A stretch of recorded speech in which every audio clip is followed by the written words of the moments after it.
I just wanted to give a quick update. I was posting last week about my special breeding group of chicks that I was hatching out in my classroom, blue lace red Wyandottes and cream leg bars.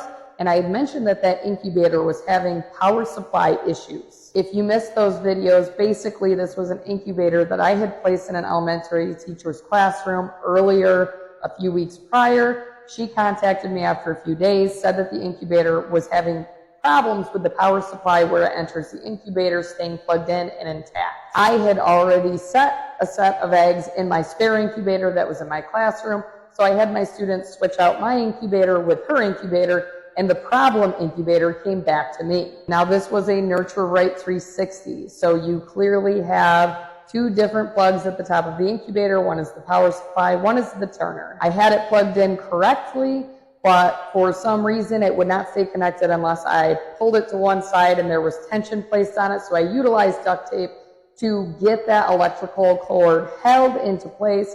And I did a test hatch just to see if I would be able to hatch out an entire batch of chicks. Now I will add that one weekend, on a Monday or Tuesday after a weekend, I came into my classroom and that incubator was off. I think that a cleaner must have bumped it. I'm not sure how long the power had been off for that incubator, but our school never lost power during that time. It was solely the power supply going into the incubator that was the issue.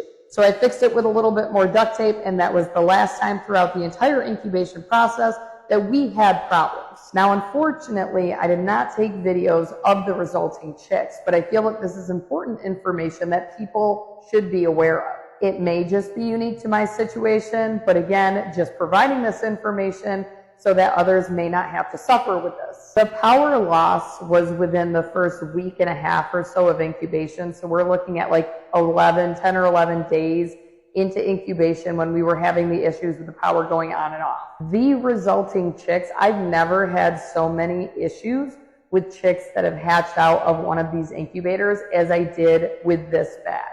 Now, I set these same exact eggs in my incubators at home and never have a problem. Literally, my instance of special needs chicks is like 0 at home. I wish I had taken a video of it. One of the chicks, there were a lot of instances of splayed leg or just leg issues in general. There was one chick that ended up with blisters on its feet. Now, I took the problem chicks, the ones that needed extra assistance, and put them under a heat lamp in my classroom instead of under the heat plate in the brooder out in the animal area of the barn at school, like I did with all of the other chicks. Was it something to do with the heat lamp? Maybe. But I've never seen blisters form on a chick's foot like I had on this one chick. And again, I'm kicking myself for not taking pictures. I did eventually have to. It was suffering so much. So if you are currently struggling with an incubator that will not keep power for whatever reason, buy a different incubator. Don't go through with trying to do a test hatch. Although this was very good and informational for my own knowledge, this incubator is going out to the dumpster today. I did keep the power supply because the issue was internally. I took that power supply, connected it to another incubator, did not have a problem, but where it connected in the top of that incubator was definitely the issue. So it's getting tossed. The animals will all be going home for the summer here pretty shortly. We still have quail, sugar gliders. I have 2 rabbits that just had babies.